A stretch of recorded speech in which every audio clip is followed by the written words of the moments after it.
What is up, everybody? It's a special Sunday edition of the Run Your Mouth podcast. Here celebrating Hanukkah. I currently smell like a grease fire. I went over to kid's house, gave the kids some toys, got some nice smiles out of them. I mean, like my sister's kids. I didn't go to an orphanage. I'm not that nice of a person. But anyways, we got a bunch of stuff to talk about, and we're not doing a lot of announcements because this is an announcement-less show. However, welcome to the first ever paywalled episode, and I have the highest level condemnations that have ever been given out on the Run Your Mouth podcast. As you guys know, I do tour this fine country of ours. I interact with all these businesses. They're doing everything they can to ram things up your anus. And I give out condemnations. And some of the experiences I had this past weekend are warranting the highest level condemnations that have ever been given out. But we can't meander. We can't waste precious time at the beginning of the show talking about nonsense topics like this because we're going to be algorithm friendly in 2026. This has to start becoming a profitable endeavor. And so we're changing gears. We believe in global warming now. If you didn't get the COVID vaccine, it's because you're a sociopath who wanted to kill other people.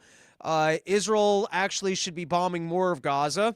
And you can't do announcements at the beginning of a show because we're an algorithm-friendly enterprise over here at the Run Your Mouth podcast. It took 10 years of being shadow banned by the algorithms to make a hard heel turn for 2026 and make it your New Year's resolution to be more algorithm-friendly. Remove any of the filthy jokes from the beginning of the show. Don't have any swear words. And don't make any announcements. And that's the way we're operating the show now. We're an algorithm-friendly podcast. Hoping to be more inclusive to all and to be get better displays across all media platforms. So for anybody interested, you can go to robbernsteincomedy.com. We're going to continue to run through all the news, and then you can get my travel tips so you don't have to run in, lucky for you guys, I'm out here on a budget, traveling the country, interfacing with all these businesses, and I can give you some secretive tips that are going to save a whole lot of hassle in your life. So for $5, you can catch the last 10 minutes of the episode, and for everybody else, we're going to dive right into the news to, keep the whole thing algorithm-friendly. First, I'm not even going to read it. Yeah, Runaway Slav, you got to be more algorithm-friendly for the first couple minutes of the show. I appreciate your comment. It's a funny comment, but, we're trying to be algorithm-friendly now. All right, so let's get into it. Let's get right into some of the news topics. And to start today's show, we have the return of the most annoying storyline ever. And here you have it. Kilmar Abrego Garcia has been released from an ICE detention facility. And I think he was released to his brother or his uncle, some shit like that. But he's back in the wild, everybody. The MS-13 known terrorist to the Trump administration, and the Trump administration is so bad at doling out justice and keeping us safe from known MS-13 members that he's back on the streets giving compelling speeches. And now listen, if you wanted to see this man freed and you thought it was a shame that he got sent to El Salvador, don't start celebrating already because, if for all we know, he's going to get out of jail and return right back to his MS-13 ways. He's going to be kidnapping people, sending them over the border, selling drugs, and you don't want to look like an asshole in a year from now when it turns out that this was a story of a liberal judge who put a criminal back on the streets, even though they haven't actually proved he's part of MS-13, and they should probably investigate the police department that pulled him over on the side of the road and then just let him go, and the entire Biden criminal justice system of the FBI and everybody else, that incidents like that could have been recorded and people would just look the other way. But, forget all that. The point is, you got a liberal judge, put him back on the streets, and it's the most annoying storyline ever because we're not sure. So let's see what the judge had to say. And once again, liberal judge appointed by Obama. And so who knows? Maybe this guy's going to be responsible in a year from now when this guy goes back to a life of crime. But here's what the judge said. Although respondents may eventually get it right, they have not as of today. Thus, Abrego Garcia's detention for the stated purpose of third country removal cannot continue. And so on that basis, of the sloppiness of the Donald Trump administration, this judge is saying he has to be released. And now this was just some really fun phone sales type stuff, because what they were doing with this guy is they were threatening him that I guess if he admitted to crimes or MS-13 or whatever else, they would deport him to Costa Rica. And if not, they were saying that they were going to be deporting him off to a less friendly area in the middle of Africa. And apparently they kept telling the judge that Costa Rica wouldn't take him, but there's all these other African countries that would take him, and he needs to be deported immediately, and so we got to send him to one of these African countries. But this is according to the judge. The judge found that to be untrue, writing in Thursday's ruling that the Trump administration affirmatively misled the tribunal by suggesting otherwise. This evidently remained an inconvenient truth for respondents being the Trump Justice Department, but more to the point, respondents' persistent refusal to acknowledge Costa Rica as a viable removal option, their threats to send Albrego Garcia to African countries that never agreed to take him. I think that that's kind of funny, that the judge actually took the time to call up the African countries and be like, hey, did you guys agree to take this guy? And they're like, no. And their misrepresentation to the court that Liberia is now the only country available to Abrego Garcia all reflect that whatever purpose was behind his detention, it was not for the basic purpose of timely third country removal, the judge continued. So it sounds like, the lawyer for Trump was being a lawyer and was saying we're not going to prove that he's MS-13, but he's not supposed to be in the country. We got to remove him immediately, and the only way that we can remove him immediately, and we have to detain him for immediate removal, but Costa Rica, he can't go there, and these other African countries said they would take him until, I guess, the judge called them, or the judge is lying. I don't know that we'll ever get the full story here, but the world's most annoying storyline is back in the news. And for those of you guys who swore up and down that the Trump administration definitely knew that this guy was MS-13, well, for now, he's back and freed. We'll see how long it lasts, but that's where we're at for now. Another embarrassing one for Donald Trump is, we got to play this video. We'll pull the CNN thing for those of you guys that just listen to the show. For those of you that want to watch along, he's talking in Spanish, and you can read the subtitles. For everyone else, I'll read it on the bottom.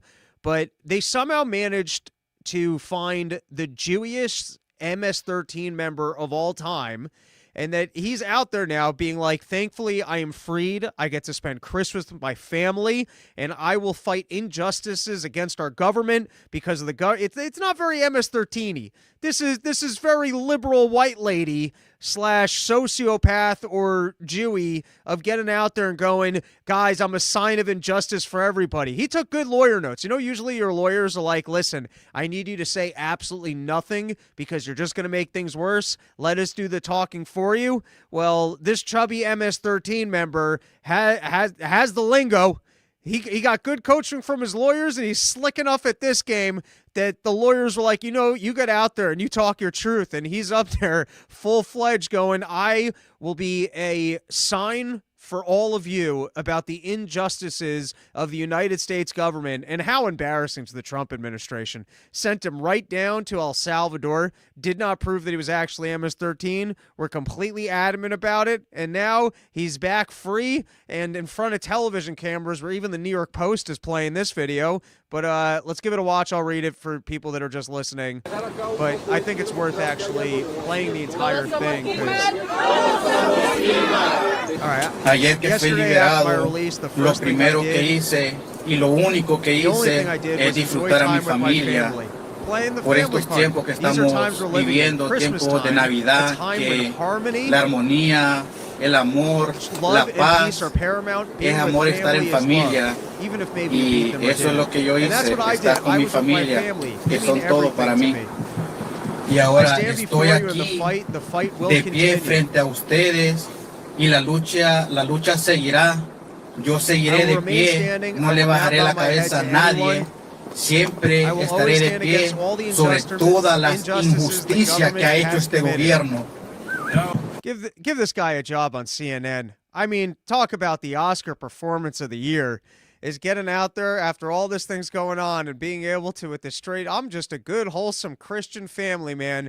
And finally, the justices that has been served, that I can finally spend Christmas with my family. All right. When he starts making road trips to Tennessee, LOL. Yeah, we'll see. We shall see how the most annoying storyline ever plays out. I'm sure Runaway Slav is on the side of justice here and happy that that this man got due process and that since they weren't able to prove that he was MS-13, he's freed. I'm sure that's what Runaway Slav has to say. He's illegal. That's criminal enough. And to me, they are all MS-13. That checks out. The key word there was to me. Rico Rose Hopeful Voluntaris. He ain't free. Well, I guess if you want to go with a more autistic definition of that, he still is, I guess, under the watch of his family member, and he might get pulled back in. But I don't know. He doesn't seem to be in a prison cell right there. Seems to be talking in front of the television cameras and seems to be temporarily released until they can bring a new court case up against him. So I don't know what you mean by ain't free.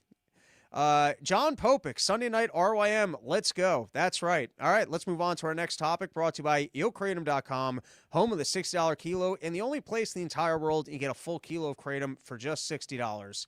All right, now, in other embarrassing news for the Donald Trump administration, and I was all for going after Latita James. Go after the people that went after Donald Trump with all those phony lawsuits. I'm all for it. Pull Jack Smith in, find out about the Crossfire Hurricane, go after them for wiretapping senators' phones or doing the data collection on them. Go after all these people. But they're 0 for, let's say 0 for 4 right now, because I'm gonna do the count as 2 tries against James Comey, both getting thrown out, and now 2 attempts against Latita James, both being thrown out. But this is a second grand jury that is refusing to indict New York Attorney General Latita James. And I think what's particularly embarrassing about this is that apparently most of the time when the feds actually want to prosecute people, they're pretty good at it once it gets there, and that's why they mostly get plea agreements from people.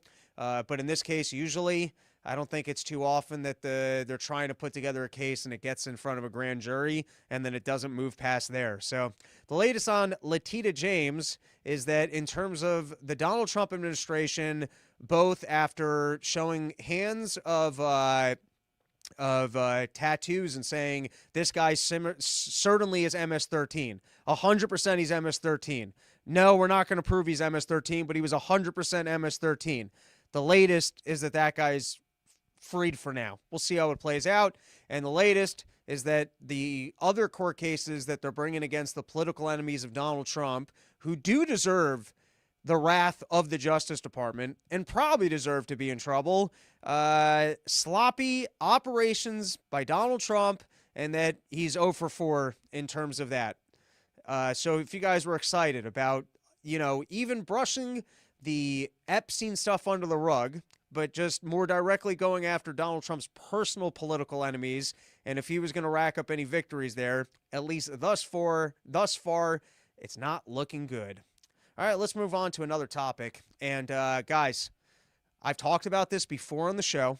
And listen, sometimes we throw out some jokes. Sometimes we don't take a hard opinion, like the previous one, where I'm telling you, I don't know if the guy was or wasn't an MS-13. Certainly didn't seem like a great guy. Really looked like he was certainly trafficking people through Tennessee, and that the Biden administration was had such a racket going that incidents like that were not investigated or people didn't go to jail for engaging in such conduct. And our criminal enforcement agencies, as in the cops, are just like, well, I don't want to deal with this. I'll just let the feds know. And they're like, all right, well, that's not the kind of thing that we concern ourselves with. I mean, you walk into a building on January 6th and you take pictures, we'll throw you in jail for your life. But if you want to shove a bunch of people in your car and coyote them across state lines, that's not the kind of thing that we're worried about. We're trying to sell domestic terrorism storylines. So listen, there's a lot of things that we don't take firm opinions on, or we raise an issue and we just want to bring up a bunch of jokes. But this is something we've spoken about on the show before. I don't think that there's enough awareness amongst the American people for how big of a problem this is. And so I put it on all of you, the listeners of the Run Your Mouth podcast, sit down this holiday season, do some self-reflection, and really look at yourself in the mirror and ask yourself if you're doing enough to keep the retarded kids in your neighborhood safe from the FBI. I'm sure you know that one kid who's walking around in the afternoon And are you keeping an eye on him to make sure that FBI agents don't go, ooh, there's a sucker. There's someone I can entrap. There's someone I can promise of tales of glory. And I don't even remember what the last storyline was. I do remember I went off on the Gretchen Whitmer kidnapping thing, and that entire thing looked like entrapment of a bunch of dorks sitting around in a basement drinking and pretending like they're part of a cool gang. And then some FBI is like, oh, I'm really handsome. You guys want to get chicks like I get chicks? You can go find that one. That was back in the shed back in the day. I'm wearing a stupid military helmet. I'm going to have to go down the Run Your Mouth archive, maybe talk to Andrew, who runs my website, robbernsteincomedy.com, and go through the transcripts and find the other instant of a retarded kid who was entrapped and then framed by the FBI for crimes. But it's on all of us to spread the word this holiday season and to let people with children of mental disabilities know that their children are at risk for being patsies for FBI crimes. And so we've all been wondering what actually happened on January 6th. What was the level of government involvement? To what extent were they trying to sell a domestic terrorism storyline to remove all of our freedoms? And just last week, they finally apparently found the guy who was involved with the pipe bombings, and it was just because the Biden administration and the Biden and the FBI were so bad at police work that finally the new FBI could just look at the information and crack that case wide open. And so here is Thomas Massie. It's a long tweet thread, but I believe that it is worth reading. I'm going to walk a little closer to the computer so I can actually read it. You guys can look at the blank logo of Run Your Mouth right here while I go over there and just and read the thing. Or maybe I'll pivot the camera. We'll pivot the camera to the old school Run Your Mouth banner and get a closer. Let's see if that works. All right, yeah. Side panel view. All right, I like this. You guys can see my big Jew nose as I get closer and I read this. Is that working? All right. Last night, I received a disclosure from a new FBI whistleblower regarding the January 6th bomb case. This is the third disclosure I've received from current and former employees of the government regarding the pipe bomb case in recent weeks. These brave, moral people could lose their jobs and wreck their careers, but they care deeply for our country. So, at the risk of editorializing, I will summarize what I learned from this newest disclosure in order not to disclose the identity of this whistleblower. The community where the suspect was arrested is populated with several employees of the FBI, Secret Service, and police. Many of them have observed the suspect on walks over the years. He wanders around his neighborhood several times a day while walking a dog. Other than walking his dog, he doesn't engage in any activities outside of his home. He does not interact with anyone. He doesn't wave or acknowledge other people or even say hello. He doesn't even look at other people when he walks by. He appears to live in his own world. All right, let's continue. Now's when it's going to start getting juicy. And let's try not to fall over all the equipment here. And then we'll go, we'll take some comments and see what you guys think of this crazy FBI storyline. All right. He's never, actually, you know what? We'll just take a peek at the comments so you guys can be like, oh, he just lost all of the sound. All right, I didn't lose all the sound when I walked over there. Look at that. You can walk with your microphone and not lose all the sound, and you can pretend like you got two camera angles in the studio. All right, he's never been observed walking around in an angry or agitated state. His demeanor is detached and vacant. He's always worn headphones when walking around the neighborhood. It's possible that he's using headphones to drown out any surrounding noises. He doesn't appear to be interested in anything or even get interested in things that are happening around him. His behavior is awkward. It's obvious he has a mental disability. You guys catch that? That's the important part. And likely lives in a permanently vulnerable intellectual and emotional state. It's well known that individuals with mental conditions are susceptible to providing inaccurate and unwarranted confessions. He doesn't drive his car very often. Based on the observation of several neighbors, the suspect does not appear to have the mental acumen to plan, prepare, and execute a complex bombing plot by himself. On November 13th, the FBI conducted a surveillance operation on the suspect's street, but the surveillance was easily identifiable to many in the area. All right, so if you're not following, you've got FBI people living in a neighborhood, realizing they got a retarded kid there, and being like, calling up the other FBI agents, like, hey, are we still looking for a guy that we can pin this on? Because, you know, I got some retarded kid in my neighborhood, and no one seems to care that he's here. I feel like we could blame it on him. It's, allegedly. All right, and now here comes the most damning evidence of that this would seem to have not actually been a person that the FBI would have been threatened by. And so here's the last piece of information on this. Not only were neighbors not evacuated during the arrest in search of the alleged bomber's home, they were required to remain in their homes if the suspect had in fact been engaged in making bombs and stockpiling bomb materials. The proper safety precautions were not taken.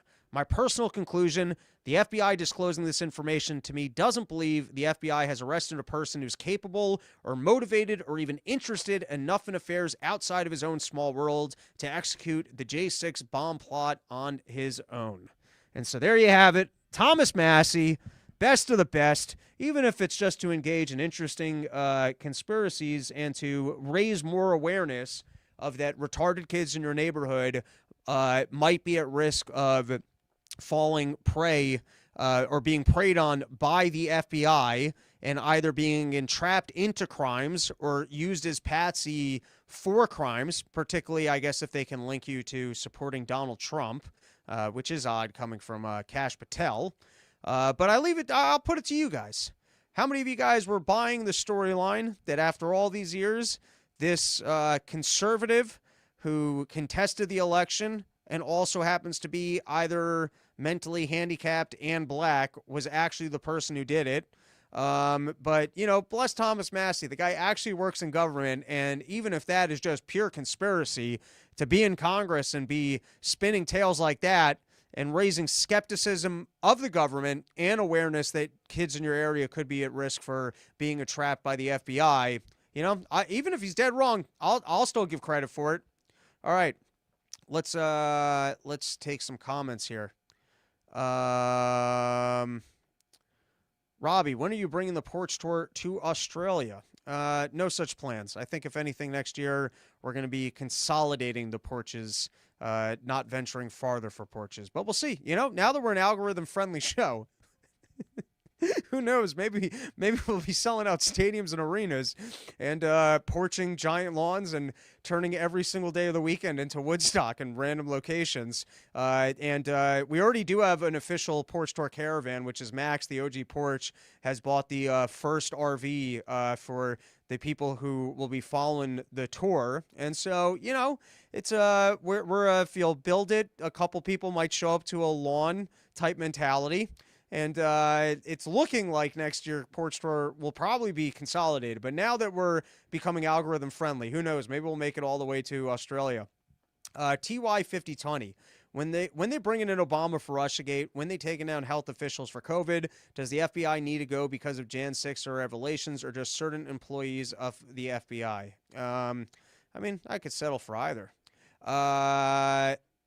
Poet Fisherman. Obviously, the FBI's narrative is horseradish. I got to be honest, I kind of like horseradish. I think you mean horse shit. I'd be okay with horse shit. I know you're trying to keep it algorithm friendly, but I'm just saying let's not disparage horseradish and compare it to the FBI. Horseradish is great. Actually, horseradish is a good sign that a restaurant knows what they're doing. Now, if it's like a horseradish sauce, then it's a little more borderline because we're adding the mayo to it. It's kind of like cheating. But like typically speaking, if you see like some sort of like beef or meatball thing and they're offering like some sort of like a horseradish on it, you know that they know what they're doing. All right. So while I agree with where you're coming from, and I even like the way that you're trying to groove with our new, more algorithm-friendly atmosphere, and so you didn't want to use the word horse shit, I'm just saying let's not disparage horseradish. All right? It's best to assume anytime they say anything, it's a lie or contains heavy spin for narrative control. All right, horsey sauce from Arby's? No, that's you might as well eat your friend's cum on your sandwich. If you were trying to figure out what's more disgusting, firstly, Arby's meat tastes like somebody else's boogers. Okay, I don't remember ever tasting anyone else's boogers. I remember once as a kid tasting mine because I was like, why are these other kids eating their boogers? Like, this is the grossest thing ever. And never did again learn that lesson. But I learned it again when I went to Arby's, and I'm like, that's the first time I've tasted something that tasted slimy and salty like that since that time when I was 7 years old and I tried my boogers. And the horsey sauce to go with it is just doubling down on consuming the most disgusting thing available in this country. Runaway Slav, fresh grated horseradish helps clear sinuses and works better than ivermectin. All right, that's talk about a not algorithm friendly comment, but you're endorsing horseradish, so I will agree with you on that. Mike Tucker, BPG, blah, blah, blah. Fresh horseradish and a bit of A1 mixed is worth a try. Just saying. All right, I've never tried that, but I do see what you're going for. I'd like further clarification on what you're putting that on. All right, here's another just quick story. So this is from World Travel and Tourism Council. I don't know how credited that is. I was mostly just doing a quick glance with Donald Trump's new policy of really sifting through people's social media presence and apparently forcing them to fill out forms that require a lot of information. This is at least one, headline on an article, because I just see people being like, I don't feel like filling out paperwork, and I don't even understand it. Like, just scrape their media profiles. I understand where the government's coming from. And listen, I agree with you guys. I like more freedom. And but I fully understand. Listen, there's some things that you have to criticize and things that make sense. People are coming to visit the country and you want to know who the hell they are and potentially if they might have ties to terrorism or other things. The problem is we all know the way this is going to be used. These people are trying to come here and spend money, and there's probably really good ways to figure out if they've got ties to terrorist networks. And I don't know if this is just to keep people that don't like Israel out of the way. We'll see the way it gets implemented. But you want people coming to the country to spend money here. Guys, this shouldn't be an argument like tariffs or something. All of your guys' stuff is about how money needs to stay in this economy and it needs to be spent here. I'm fairly certain. Are you guys against tourists coming into the country, clogging up Times Square, taking too many pictures, and spending money at American businesses? Do you guys so hate foreigners you don't even want them taking vacations here? And maybe you're right. Maybe all of my flights would be cheaper, and every hotel I went to would have more available rooms, and Priceline would be better. Maybe you're right. Maybe no tourists coming into the country would actually help the porching bottom line of all the expenses that I face. And if we took $12 billion out of international travel spend this year, maybe we'd see more discounts and less demand for airlines and. Or it might go the other way. Without all that money coming in, they got to figure out where to get more money out of us. I don't really know the economics of that. But, just in an effort for a practical solution, just fucking scrape their profiles. Why do you got to make people fill out forms? You don't got to turn into the doctor's office where I got to fill out the form online to then come in and fill out the form again and then go into a room with the nurse, and the nurse has to ask me all the questions that I already put into the form for the secondary nurse to come in so that you can finally just see the doctor who's going to ask you the exact same questions. At some point, it's like, how much paperwork do I need to do? And listen, we can all agree with the paperwork-free government system where you don't just have to fill out forms so they can bitch you out and go, hey, I own you, so that people are like, all right, I'll just go vacation somewhere else. I understand it. You're filling out your visa to come in here, and they tell you got to declare what all your social media profiles and handles, and then they use their supercomputers and they go back, and even if you remove posts or whatever, I'm sure they got a way to find all of that. Listen, the NSA's in all of our phones. They know everything we're doing all the time. They just need an excuse to go look at it, and so you got to click some box that you agree that they're gonna look at your social handles and make sure that you're safe to visit the country, blah blah blah, whatever, and then just do all your goofy backdoor supercomputer Palantir tricks and get all the information and just keep people from having to do all the paperwork. I'm not saying don't ask people for their social media handles. I'm saying if you're going to force them to fill out these really intrusive forms, you're going to hurt money coming into the country. All right. The picture of the Chicago Bean is not bring tourism. If so, these people are idiots, and we are still coming no matter what. I got to tell you, when I go to Chicago, I like to go to Millennial Park, and I like to look at the Bean. And I don't find too many downtown areas all that impressive. New Orleans, I think, is the funnest city in America.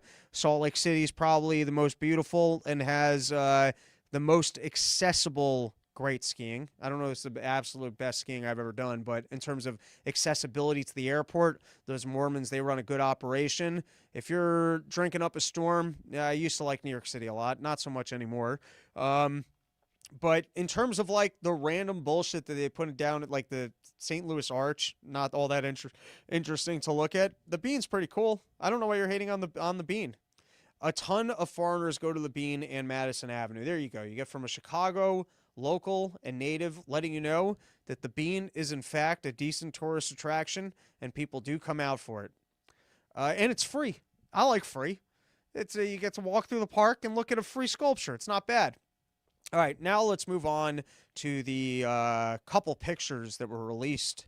I think they probably have all been released already. But, there's a little drip on stuff coming out having to do with Epstein. And I thought that this was a fun spin from the New York Post because, obviously, I think any affiliations with Epstein are going to look bad. And there's going to be levels to it. There's going to be some people that just thought they were showing up to a party. Some people that were doing a lot of business with him. Some people that were continuing to do business with him after he was already a known sexual predator, which already becomes a little bit more of a moral issue, or a little bit more of where you're going to get social shame for it.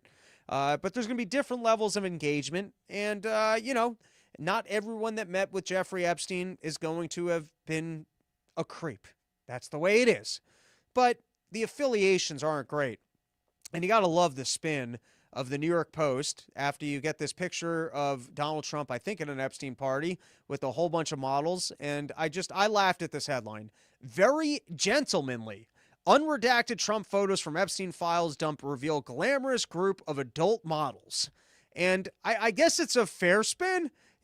Pictures are coming out. You got a picture with Donald Trump, and he's with a bunch of very beautiful women at an Epstein party, but none of them are kids. I guess that's true. But it's an interesting spin where you're like, look, these guys really were friends. Or, look, there's even more and more pictures of them hanging out. And then to spin it of that just proves how good Donald Trump is. Maybe that's a fair take. Look, Donald Trump is such a good guy that when he went to the Epstein story parties and kids were available, he stuck with the adults. All right, this is a joke this is an AI joke. All right, this is not my joke. I put the prompt in. I asked for 20 responses. I read one. I was like, that's pretty funny. But here's an AI joke for you guys. Bannon, Epstein, and Woody Allen walk into a bar. You guys remember these jokes. Let's start again. So you got Steve Bannon, Jeffrey Epstein, Woody Allen walk into a bar, and the bartender says, "Sorry, guys, we don't serve minors here." And then here was one more. You got this of the pictures that came out. You got this glove, and of course, if the glove fits, Alan Dershowitz had something to do with it. Put that in a bumper sticker with that picture. Maybe I'll start selling that on my website, robbernsteinmerch.com. Now that we're algorithm friendly, we'll be able to sell more merch and stuff.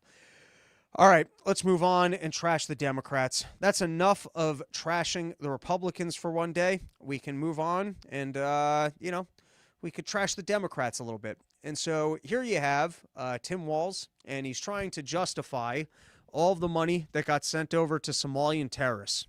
And every single line of this is beautifully stupid. And so let's read it and comment. All right. We are a state that chooses not to let people go hungry or homeless or uneducated. All right. You guys are all for forced wealth redistribution and a heavily socialist environment in order to ensure that the government steps in and redistributes wealth so that the poor will not go hungry, homeless, or uneducated. Walz said in his address, however, that generosity has been taken advantage of by an organized group of fraudsters and criminals. Minnesota's longstanding high standards of integrity of public funds go hand in hand with a culture of generosity. You can't have one without the other. And so now here's the problem here. Your pitch is government's going to engage in forced wealth redistribution because you're better than the market or people's personal generosity at allocating the funds to people that need it. And so if you mismanage the funds and that instead of it going to people that need it, it gets spent to criminals who are engaging in fraud and just fleecing the taxpayer, then you actually got in the way of people's generosity helping people in need. In other words, people who are generous, if you got a culture of generosity, people might decide, hey, we need to have a local food bank, or hey, I would like to do something to help the homeless. And then if you step in and you go, listen, guys, I'm really good at this, so why don't you give me a job? And instead of you guys giving the charity, I'm going to have this prestigious position that comes with a lot of power, And I will do this for you guys because I can see you guys like being in an environment of generosity. So what I'll do is I'm going to step in, I'll be in charge, and I'll make sure that the funds go to people that need it. And then you have a failure where instead of helping the poor, you're actually taking the generosity of other people and you're giving it to fraudsters. You don't get to turn around and go, well, that's the problem of the generosity is that it allowed for fraudsters. No, you stepping into the role of going, I will give out this money on your behalf, and then not being a good steward of that money in the job that you sold people on, that it was important for you to give out those funds instead of people doing it directly. You don't get to turn around and go, oh, it's a function of we were fleeced because of the generosity. No, you stepped in and said that you were going to manage this and that government needs to manage it and that other people can't need to have their money taken from them so that government can step in and be a better provider to the poor. And then you give it over to fraudsters. This is showcasing the fact that we should not have these government programs because you guys are not better at allocating these resources. Let's continue. This next paragraph is worse. Walz warned that anyone in Minnesota who commits fraud is going to prison eventually. You got to love the confidence. Guys, we here at government are so bad at governing and doing our job, it's going to take us a little bit of time to actually get all these people if we can even do it. That's the level of confidence Tim Walz has in his government and his ability to actually get things done, is that, listen, guys, I understand everyone's mad because, we're forcefully engaging in wealth redistribution. I'm sure that Minnesota and these areas probably have more debt and can't also afford all these programs, so they're also spending money that doesn't exist and we don't have on the basis of whatever other stupid idea of growth. I don't know. But anyways, included in the stupidity of his pitch for why we need government and why he needs to be in government is that, don't worry, we're going to get them eventually. Doesn't even sound that confident.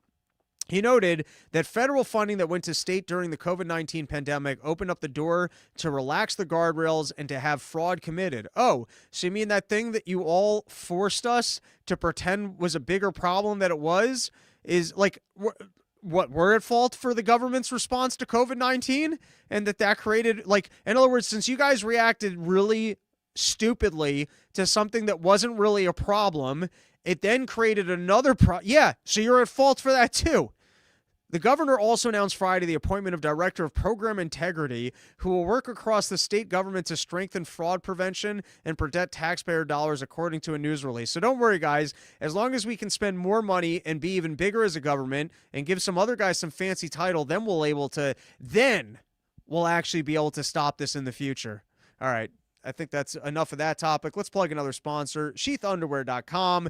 Guys, if you're still looking for gifts for your loved ones, you got some hot chick, you want to see her in some nice undies, or you want to give yourself a nice gift because no one's buying you gifts this holiday season, and you want to make sure that your balls aren't sticking to your legs, your thighs aren't rubbing together, you want a pair of underwear that's going to last you a really long time. I still got my original pairs. No holes in them. Quality fabric. You guys want to go into the new year feeling fresh, feeling like a better man? Step up your game. Go to sheathunderwear.com. Use promo code RYM. You get yourself 20% off the greatest underwear that's ever graced the balls of man. And if you still got some last-minute gift shopping that you got to do, I can tell you that when I've ordered from them, I've gotten my pairs in a couple days, and they make for a solid gift.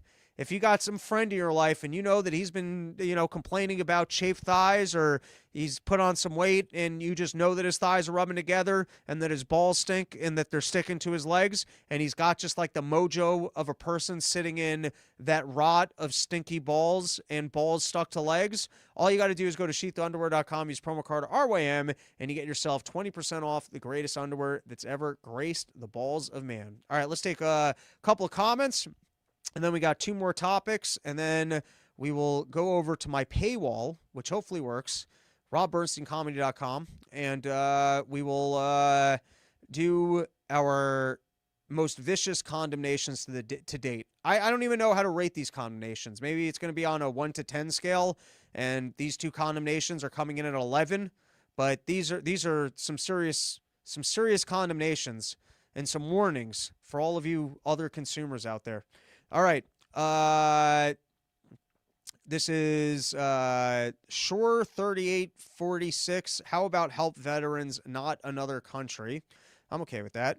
DJ Ginger G. What's up? Can't wait to see you in Denver. Anne Marie says, Happy Hanukkah. Everyone buy sheath underwear. You see? That's a great comment right there, everybody. That's true. And thank you for the reminder. I do have a show out in Denver, Colorado, doing Steamboat on Friday and Saturday. Skiing is not looking great. Unless we get some miracle snowfall, skiing is not looking great, which means I will probably do more partying and drinking after the shows, but those are always fun shows up there. So if you guys live outside of Denver and you want to come up to Steamboat, it's going to be a fun time hanging out with Kyle and the boys. And then Sunday, I've got my own show out at Inga's Alpine Tavern, 1 p.m. Going to be a day drinker before I get on a flight home. That one will sell out, but go grab tickets while you can. All right, back to Runaway Slav. Tim Wall's offspring is also getting called the same name he was in public, and I'm all for it. It's our civic duty to bully politicians. I'm okay with that. The Shove It 970. I don't know what they're calling his kid, though. Maybe I don't fully endorse that. All right. Apparently, the Sunday night time deterred the docking guy. You know, it's the weekend. He's got to get out there and dock. You know, he can't. It's during the work week when he's really making the monies that he can spend it on his weekend docking habit. And so if you go live on Sunday night, the docking guy, he's living his real life. He's you know what I mean? Some of you guys would drink all week if you could, but you got to go show up to work. And the docking guy, he spends all week just commenting, being like, one of these weekends, I'm going to get Rob out for one of my docking parties. But, you know, on the weekend, he's at the docking party, so you're not going to get him. All right. So, they're lowering interest rates. They passed another defense bill, almost $1 trillion. And you've got Donald Trump, always been a low interest rate guy. And so here's a couple articles from the Wall Street Journal. Give us a picture on where interest rates are going. But this is the first one. Reading not the whole article, it's just what I underlined. So if you guys are listening only and you want to know how much I edited out, you can go catch the videos, full videos on Spotify or the Run Your Mouth, Robbie the Fire channel on YouTube. All right. During a 45-minute meeting with Warsh on Wednesday at the White House, the president pressed Warsh on whether he could trust him to support interest rate cuts if he were chosen to lead the central bank. According to people familiar with the meeting, Trump in the journal interview confirmed that reporting. He thinks you have to lower interest rates, Trump said of Warsh, and so does everyone else that I've talked to. And so there you have it. Donald Trump is ensuring with an independent Fed that if whoever he brings in for this very prestigious job, that they're going to enact his agenda of lowering interest rates. So there you have it. That's an independent Fed for you. Is Donald Trump letting you know that he's conducting interviews, and the only way that anyone is getting an interview is if they sworn themselves to Donald Trump's low interest rates. There you go. Independent Fed. That's a great system there. That the guy who hires you, it's a little bit like when the credit agencies were being paid by the firms that they were giving the credit ratings to. And so, like, sure, you need me to mark these subprime mortgages as fantastic as prime loans. You got it. No problem. But here you have it. You know, that's our system here. And so you got Donald Trump pretty openly letting us know in a very most transparent administration ever that the Fed is no longer independent, and he's replacing Powell, and he's ensuring that he's only talking to candidates that are interested in a lower interest rate. Let's continue. Trump said he thought the next Fed chair should consult with him on where to set interest rates. Typically, that's not done anymore. It used to be done routinely. It should be done, the president said. It doesn't mean I don't think he should do exactly what we say, but certainly where we are, I'm a smart voice and should be listened to. And there you go. There's an argument. Hey, listen, I'm the smartest, most common sense. And it's the idea that the guy who's supposed to be in an independent position wouldn't consult with the smartest guy who knows the most is a ridiculous way for another government agency to exist. I don't even think the Supreme Court should Supreme Court, because I'm more supreme with my thoughts. And so, you know, if they're going to sit down, all 8 of them, they're going to come to a conclusion. They might as well call me up, because obviously my thoughts are more supreme than they are. And then here's just the last thing I highlighted. We should have the lowest interest rate in the world, he said, which I'd love to hear more on that logic. I guess he doesn't want to have the strongest currency in the world. He doesn't want to have a strong dollar. He doesn't want to have the most reliable currency. He doesn't want to have the lowest inflation. But what Donald Trump does think is that we should have the lowest interest rate in the world. You got to be Donald Trump always wants to be the best. And one of the things he wants to be the best on is to have the weakest currency and the highest inflation, and the most debt. And so in order to do that, you also need to have the lowest rate in the world. And so when he's hiring now, he needs to make sure that there's other people who are as smart as he are, and they understand that the only way that America can be successful is if we're competitive against other countries that basically just peg their interest rates to us anyways. And we need these people to we need other people to continue to demand our dollar and to lend us money. And the way to continue the scheme is to make sure that we pay them less when they lend us money. But listen, Donald Trump's the smartest. So, if we're not understanding it, it's because we just don't get Donald Trump's brilliance. All right. And then this just one random line. It made me laugh, but this is from another Wall Street Journal article. Fed officials diverge over inflation risks. And so apparently, usually when they vote, they are all in line. I think on the last vote it was different because there was one dissenting opinion. This one was even rarer because I believe there were 3 dissenting opinions. Yeah, the central bank voted 9-3. So I think it's pretty rare on an interest rate vote that you do have 3 dissenters. But I just love this line. All right, everyone brace yourselves. If we can just get the dust out of the air, fundamentally, rates can go down a fair amount from where they are today. Does anyone know what the fuck that means? There are a bunch of words in there. I don't know what he means by dust out of the air. I don't know what he means by that. I don't know how getting dust out of the... I mean, listen, I'm not so autistic that I think he is literally referring to dust in the air. I think he's referring to something in the economic environment that he wants to refer to as dust in the air. And I don't know what this distorted signal is that he thinks is getting in the way of lowering interest rates. Maybe he thinks that the faulty data about stronger jobs is the dust in the air, and that our economy is actually doing much worse than it is. And since Donald Trump temporarily shut down the government, and we don't have great economic reporting right now, we have dust in the air of us thinking that our economy is doing better than it is. And so really, we're not at risk for inflation because we can really juice the economy right now. And so if we could just get the honest, maybe that's what he's referring to, is that we don't have good numbers right now. Even Powell said that he thinks that employment is currently overstated, and that's why they're lowering interest rates. I'm also kind of working off headlines, but then again, sometimes I just remember these things because I remember the 3 and I had glanced at this. But if I've ever read a statement and I'm like, I don't know, I mean, it's fun. This is a guy, Goldsby, I think is he one of the Fed people? Yeah, that's the Chicago Fed president, Austin Goldsby. So this is the Chicago Fed president, as reporting to the Wall Street Journal. If you were looking for more clarity about the interest rate in our economy, the quoted sentence to give you better clarity on it is that if we can just get the dust out of the air, fundamentally, that's a fun word to throw in there, rates can go down a fair amount. Also, a fair amount. How do you want to define fair amount? What are the fundamentally? What are the fundamentals of this new economic indicator of dust in the air? All right, maybe you guys aren't as much of a fucking nerd as I am that you just thought that was a hilariously nonsense statement. All right, let's just skip this one. But oh no, we can read it. U.S. forces raid ship seizes cargo going to Iran. So we're pirating, dude. We're out in the world. We're seizing Iranian. We're seizing boats from Venezuela with oil going to Iran, and now we're seizing boats going from China to Iran. And so let's read this one line. The cargo consisted of components potentially useful for Iran's conventional weapons, one official said, adding that the shipment was destroyed. The seized components were dual-use items with both civilian and military applications, the official said.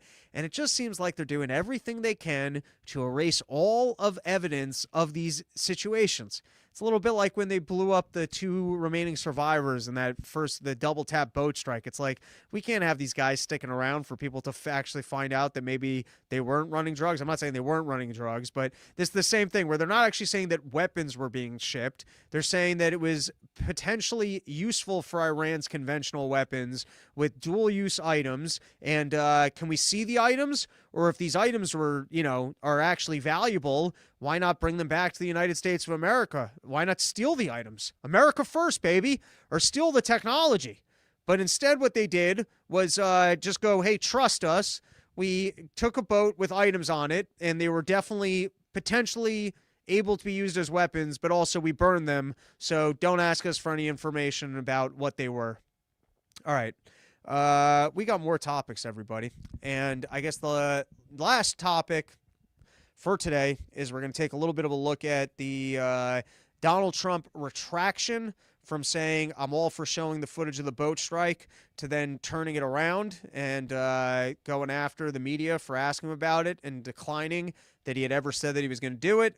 And then also, obviously, there's the conversations about who's going to buy Warner Brothers. Warner Brothers owns CNN, and I believe that this is a clip of Donald Trump talking about if he's going to involve himself in who purchases CNN. All right, let's roll the clip, and then we can comment from there. Warner Brothers, the new owners of Warner Brothers Discovery to make changes at CNN, big changes, and have you spoken to Jared about it? What are you doing with him, or get you sort of wall him off a little bit? So what do you want to know? What changes do you want to see at CNN under new owners? Well, I'm not involved in that. I will be probably involved, maybe involved in the decision. It depends. You have some good companies bidding on it. I think the people that have run CNN for the last long period of time are a disgrace. I think it's imperative that CNN be sold, because you certainly wouldn't want to put people, just leave those people with some money, good money, and CNN, so that they can spend even more money spreading poison, because it's lies. It's a disgrace. So I wouldn't want to see the same company end up with CNN, the same company with money, because right now they don't have too much money, but they have value, I guess, based on the bids. They've got value. But I think CNN should be sold, because I think the people that are running CNN right now are either corrupt or incompetent. And that'll be a factor in the decision making, because we've got some. Well, in my mind, but I can be talked out of that by some very talented people that we have. You guys think that's the role of the president? Is if a cable news channel is not doing well enough for its audience, that the president should step in and make sure that it's sold to other people who will do what he views as better news? I mean, sure sounds like authoritarian censorship, doesn't it? If you're going to hold up a sale, get in the way of a sale, try and make sure that something gets sold to somebody else, so that, listen, I'm not a fan of CNN. CNN, call it what it is, Democratic propaganda network. So maybe you go, hey, listen, they've been cheating the whole time, and they've somehow figured out how to have this CNN thing, and so he's going to cheat them back. Maybe that's an argument, but I don't love this. This is these are the kind of things you're not actually supposed to say out loud. It's a little bit like the Fed talk, where, yeah, obviously I'm the smartest and I think we should have low interest rates, so I'm interviewing people and making sure that they're in agreement with me. And if they're not swearing loyalty to my low interest rate agenda, I'm obviously not hiring them. And so once again, this is a behind closed doors type thing, where if you want to exert your power and influence to get rid of the bad coverage that you don't like, which even though I'm not a fan of CNN, CNN's got its agenda. And listen, you want to go prove criminal behavior over at CNN, or what John Brennan's relationship with the CIA is, that you go from working at the CIA to seemingly just working at a different job for the CIA, that you're now on cable news pitching the CIA's agenda. That just sounds to me like you're still at your same job. So go prove the criminal behavior that they've engaged in and go after them for that. But, just going, hey, listen, I'm going to use the authority that I have in this high position I have to engage in censorship because I don't like the coverage that they do. That doesn't feel very like a free America. Let's continue. Yeah, antitrust people, but I just think that the people that have run CNN into the ground, by the way, nobody watches, very few people watch. I don't think they should be entrusted with running CNN any longer. So I think any deal should be guaranteed and certain that CNN is part of it, or sold separately. But I don't think the people that are running that company right. There you go. Not going to prove anything unless CNN is definitely being sold. And hopefully it's to, my friends over at Israel who are looking to buy TikTok and ensure better coverage. And, we need people that are going to sell a Venezuela war. All right, now let's watch this Facing calls from Democrats to release more video of this controversial strike against an alleged cartel boat smuggling drugs into the U.S. Tonight, President Trump saying his administration would. I don't know what they have, but whatever they have, we'd certainly release, no problem. It comes amid. All right, and now here was the second time. All right, so I got to tell you guys, other people have played these two clips, and they made it look worse than it was because they only jumped to they cut out like the middle section. This is bad. Donald Trump did say, we'll release the clips, and then he turns around and goes, I never said that. You guys said that. But then they cut out the little in-between part and just go right to Donald Trump, like Mean Girls, Real Lives of the Ladies of Washington, D.C., and starts just going, you're disgusting. And they kind of cut out the middle chunk to make it look even worse, where he only attacked her once he had already responded to that question. They decided to re-ask the question, and so he was somewhat right to be being like, hey, you fucking scumbag, I just gave an answer to that. Why are you re-asking me it? So other people gave it a worser edit, but even so, he does totally 180 it from, yes, we will release that, to I never said that. So with that said, for the context of bad but not as bad as what other people were showing, let's actually watch the full clip. Roll it, producer man. Working on Sundays. This guy, he's stepping up his game. You said that you would have Mr. President, you said you would have no problem with releasing the full video of that strike on September 2nd off the coast of Venezuela. Secretary Hegseth now says... You said that. I didn't say that. This is ABC fake news. You said that you would have no problem releasing the full video. Okay, well, Secretary Hegseth... No, whatever Hegseth wants to do is okay with me. He now says it's under review. Are you ordering the Secretary to release that full video? Whatever he decides is okay with me. So every boat we knock out of the water, every boat, we save 25,000 American lives. That was a boat loaded up with drugs. I saw the video. They were trying to turn the boat back to where it could float. And we didn't want to see that because that boat was loaded up with drugs just like everything else. But every boat we shoot down, and I don't know if you know, we're 92 or 94% down in drugs coming in by the sea. And we're trying to find who are the 6%. Because I don't know, people aren't liking to drive boats right now loaded up with drugs. But every single, think of that, awesome every single boat we shoot out, on average, we save 25,000 American lives. Do you feel okay about that, Court? Keep us safe. Okay, I know my man. What about you? Are you okay with that? Totally fine with that. Are you committed to releasing the full video? Didn't I just tell you that? You said that it was up to Secretary Hegseth. You're the most obnoxious reporter in the whole place. Let me just tell you, you are an obnoxious, a terrible reporter. And it's always the same thing with you. I told you, whatever Pete Hegseth wants to do is okay with me. So I'm just telling you, other channels, they made an edit where they went directly to that second one, and he did retract and try and pretend like, I never said that. You guys said that I was going to release it, but that edit did make it seem worse. All right, I think I got 2 more videos, and then we're going to...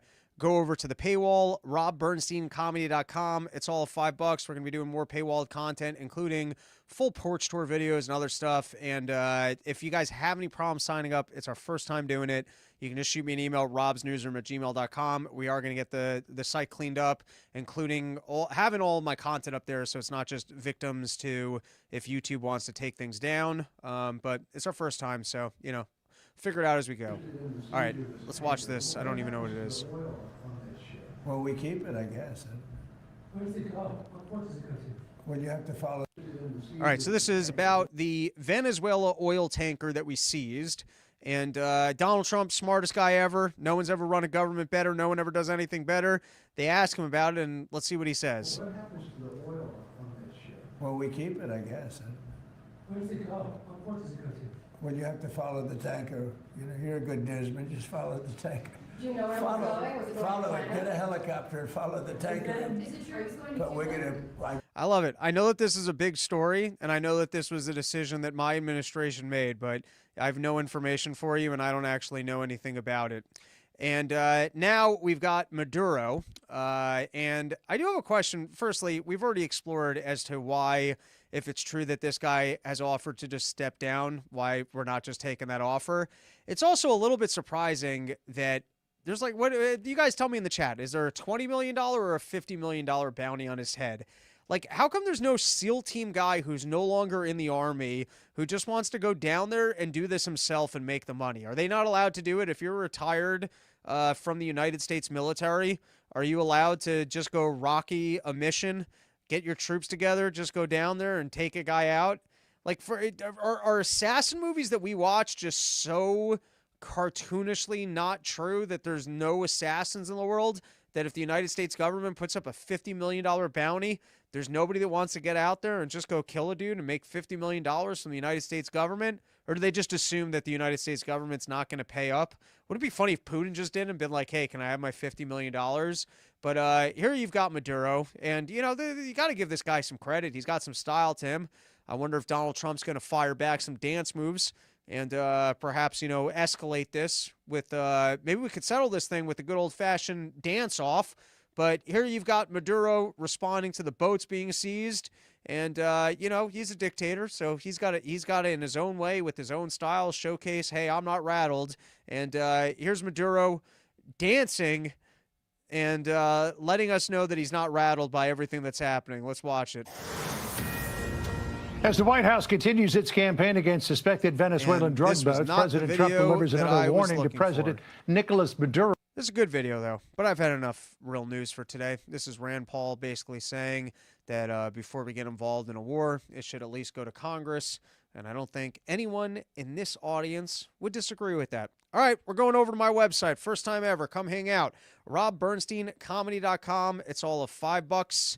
And we'll be doing more exclusive content over there. And so we're slowly going to go down from all the other platforms. And the only place you can see